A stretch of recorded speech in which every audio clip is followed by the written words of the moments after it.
আসসালামু আলাইকুম।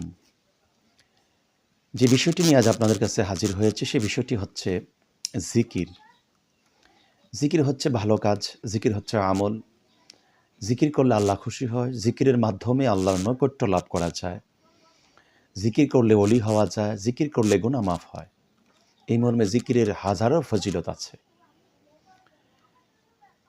জিকির উচ্চস্বরের জিকির, যেটা এখন আমরা দেখতে পাচ্ছি যে আমাদের সমাজে জিকির নিয়ে বিভিন্ন ধরনের মন্তব্য হচ্ছে। আমি যেটা বলতে চাচ্ছি আপনাদের কাছে, জিকির উচ্চস্বরে জিকির সেটা জায়েজ। জিকিরের পাশাপাশি ধরেন আমি জিকির করতেছি, জিকিরের পাশাপাশি আমি সামা বলা, মুসল্লিরা শুধু জিকির করবে, আমি সামা বলবো, পাশাপাশি জিকির করব, সেটাও জায়েজ। এটা তাসাউফের বিষয়।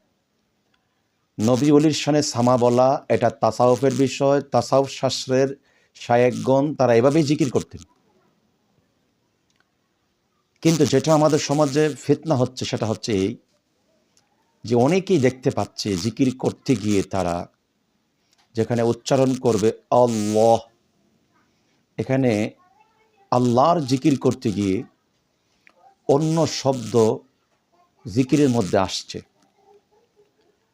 আপনারা অনেকেই দেখতে পাচ্ছেন, যেমন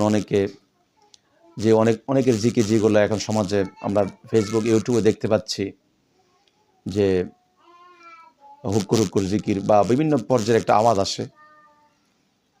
এই জিকিরগুলো হারাম। জিকির করতে গিয়ে অবশ্যই আমার খেয়াল থাকতে হবে যে আমার জিকিরের মাধ্যমে আল্লাহ যেন খুশি হয় এবং উচ্চারণটা যেন সহিহ হয়।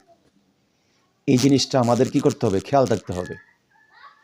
তাহলেই বাতেলরা ফাতোয়া দিতে হিসাব নিকাশ করে ফাতোয়া দিবে। বিদায় আমরা এই দিক দিয়ে অনেক সচেতন হব। আমরা এখন থেকে জিকির করতে গিয়ে, আমরা যারা আলেম ওলামা আছে সবারকে বলছি, জিকির করতে গিয়ে অবশ্যই উচ্চারণটা যেন ভুল না হয়, উচ্চারণ করতে গিয়ে যেন অসুন্দর না হয়, উচ্চারণ করতে গিয়ে যেন কোনো ভিন্ন শব্দ না আসে। সব মিলিয়ে যেন আমরা আল্লাহকে জিকিরের মাধ্যমে আল্লাহকে খুশি করতে পারি, সেই চেষ্টা, সেই ধ্যান, সেই মগ্নতা, সেই সাধনা আমাদের মধ্যে যেন থাকে। ওইভাবে আমরা জিকির করতে হবে, যেন অন্য শব্দ আমাদের মধ্যে না আসে। এভাবে আমরা জিকির করবো ইনশাআল্লাহ।